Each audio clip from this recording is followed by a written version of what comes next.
Hello and welcome to this latest podcast. And today, Lorna and I are going to be talking about building rapport at interview and why that's not only just important for the interviewee, so the candidate, if you like, but it's also really important for the employer, the interviewer, to build a rapport with potential candidates because they are potential employees and therefore the future of your organization. So, Lorna, let's kick off. What is building rapport? What do we think that is exactly, I guess? I suppose when you're talking about in an interview scenario, then you're looking at how the interviewer and the interviewee can get an initial sort of connection so that the interview can run smoothly and that the interviewee can perform at their best because the interviewer has made them feel relaxed and at ease about the environment and what's going to happen during the interview. Some interviews are off the cuff and you have to just perform at your best without knowing what's going to come, and some are pre-planned with various people or various activities or exercises that they need to do. So it's really important for the interviewer to be able to do a proper analysis of that interviewee by making them feel relaxed and at ease from the very beginning of the actual interview, which could be simply taking the time at the beginning of the interview to offer them a drink, explain the process. It could also be that the interviewer takes a little bit of time to tell them a little bit about themselves.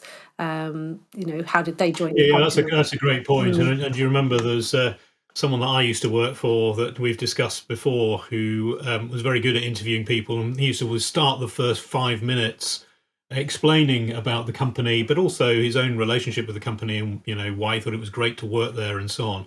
That gives the interviewee, the candidate, a little bit of time to relax.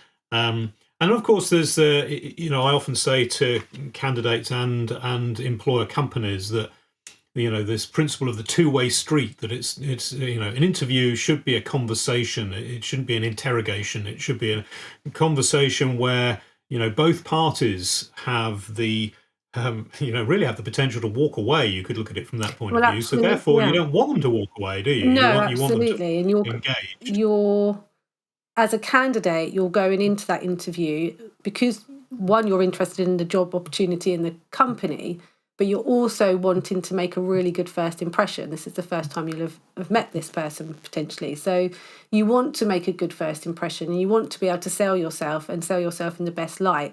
But equally, you also want the interviewer to sell the role and the company to you, because like you say, it is a two-way street. Just because they've offered you an interview doesn't mean to say that you're actually going to take the opportunity if they were to offer it to you. And I think it's really important that the interviewer remembers that it's not all just about what the candidate can bring, it's what they can also bring to the table as well. Yeah, absolutely. And I think, and then looking at it from the other perspective, equally, and obviously this is focused on a lot in terms of advice that's given to candidates.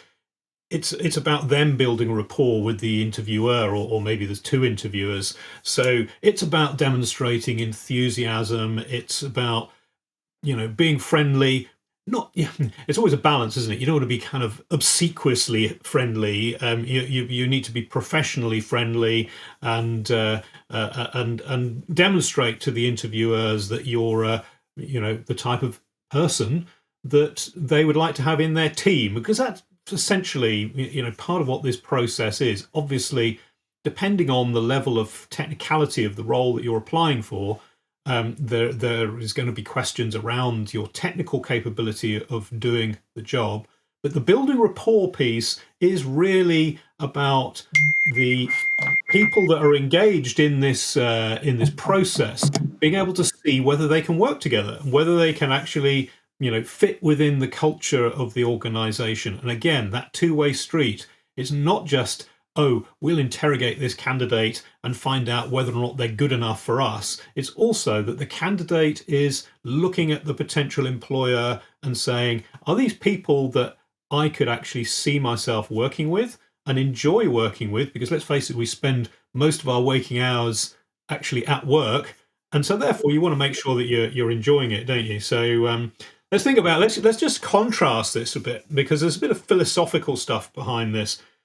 Some of the listeners may have seen or listened to a podcast I did with Lucinda Carney, who is a HR expert and also a chartered psychologist. And we were talking about the psychological contract. And the psychological contract is basically the unwritten piece of the employer-employee relationship.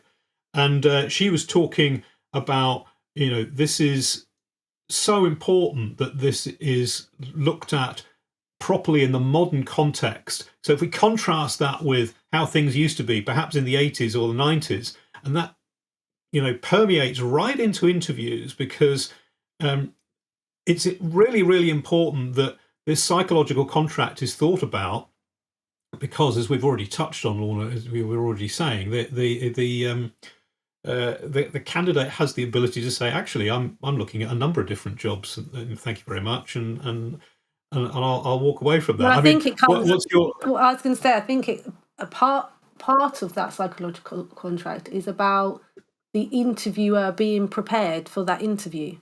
There's an expectation that's a great point. Yeah, there's an expectation that the candidate comes with the research done, they've looked at the website, they've presented their CV, a whole host of things that the interviewee is expected to do prior to arriving at that interview door.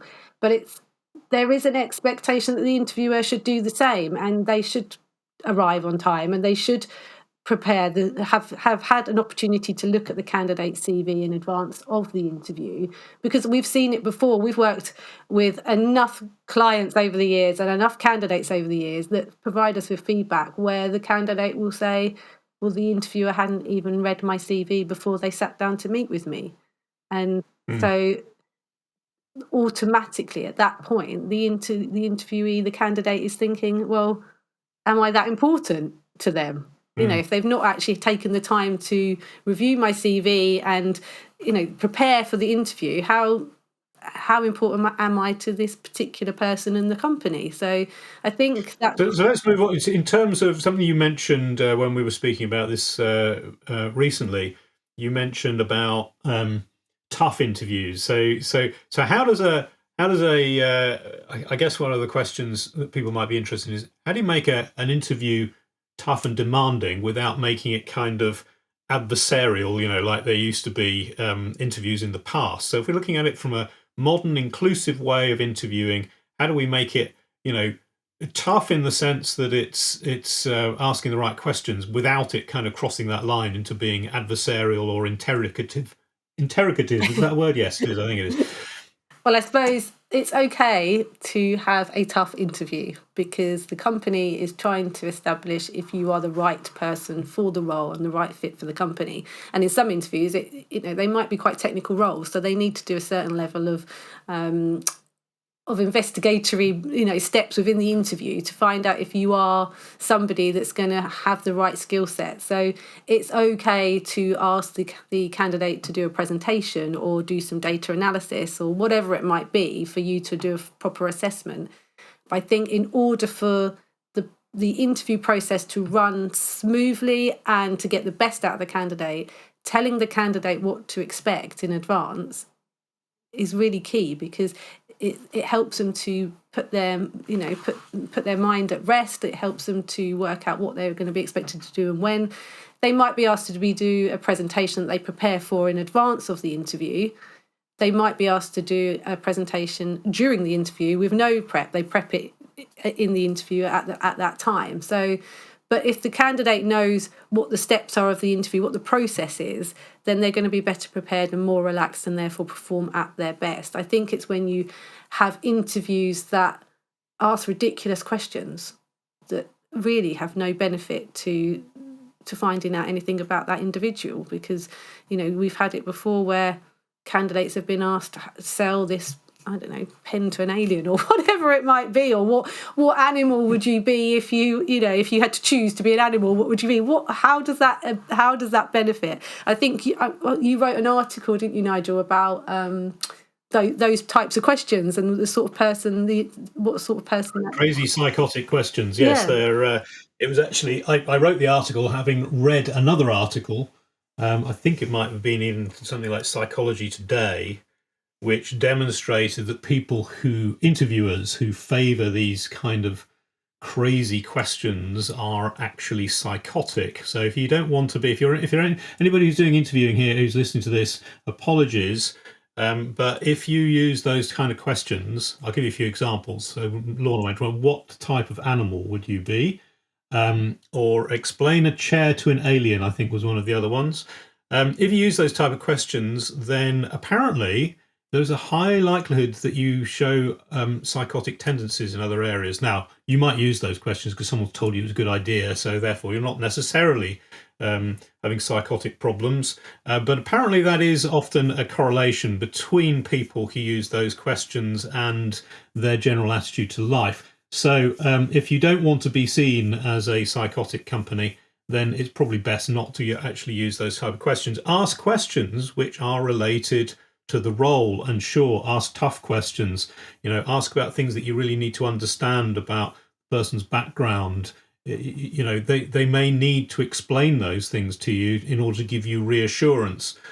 So asking difficult questions where the person feels under a certain amount of pressure is absolutely fine, because it demonstrates how they can answer those. Where it crosses the line, in my opinion, is where interviewers are kind of firing questions at an individual to try and put them under some kind of pressure.